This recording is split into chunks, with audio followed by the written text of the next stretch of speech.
Hey folks, Fernando doing another video for the More Survivalists. I want to talk about this article I was just reading regarding the efficiency or not of natural immunity. Before I go on with the video, due to YouTube regulations, restrictions, or community guidelines, I have to say the following. I'm not a medical professional. This is not any kind of medical advice. I'm just reading out of this article based on this study done by the CDC and some other, I suppose, trusted outlets for this kind of information.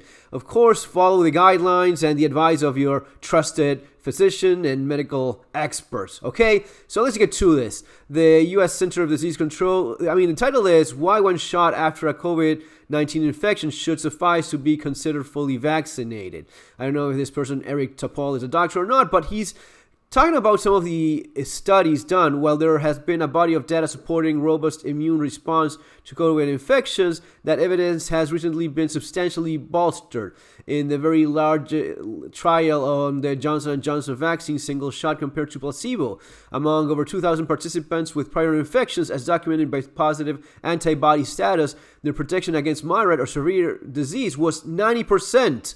That's much higher than the vaccine efficiency of 65%, yet the CDC recognizes two shots of this vaccine as fully vaccinated, but ignores these data and many other proof points of natural immune protection. There's been a number of credible studies. Some studies have more participants than others. Sometimes there's a little bit of a bias giving who is doing certain study and their specific interest. But this seems to be pretty solid information, given that it's from the same people that are actually making it, which is Johnson & Johnson. A recent CDC report for COVID in California that includes the Delta wave, the cumulative hospitalization rate for the vaccinated was 0.7% among vaccinated and 0.3% among unvaccinated with prior infection. Notably, a tenfold lower risk of subsequent infection was found in the people with natural immunity compared with those vaccinated in the Cleveland Clinic Health System study of over 52,000 employees. 52,000 employees, that's a pretty large number, man. I think that's, again, we always have to take absolutely everything we read with a huge grain of salt, but it's pointing in a certain direction that kind of correlates with other studies that we've read about in the past. These reports convey a high level of protection of natural immunity, at times compatible to two-shot vaccines. Multiple studies following people at least 15 months out from COVID infections have shown persistent antibody levels and memory B cells. Reinfections among those with natural immunity through the pandemic until the recent Omicron wave have been very low, less than 1%.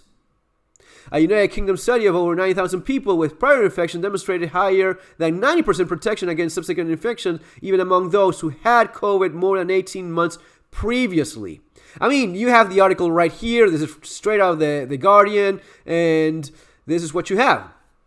Draw your own conclusions, use your own criteria, think for yourself. That makes perfect sense. I will tell you this, and this has nothing to do with this is just anecdotal, but we recently had my son tested because we had the suspicion that he had a COVID, but the tests are not always 100% reliable. So in the case in his case, we tested him and he was not showing that he was positive. He was not showing an infection, and we wanted to make sure. So we had him tested a proper blood test, and it came back that he had the antibodies, very high antibodies level, and the medical professional that gave us our results back, she said, "Wow, yeah, this is very, very good.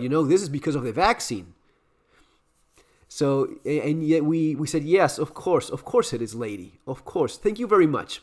Guys, if you're interested in being prepared for the real world, realistic survival and preparedness, you have my book, Street Survival Skills, would be the latest one that I strongly recommend. If you're worried about inflation and extremely high gas prices, that's just a tip of the iceberg. Believe me, it gets a lot worse.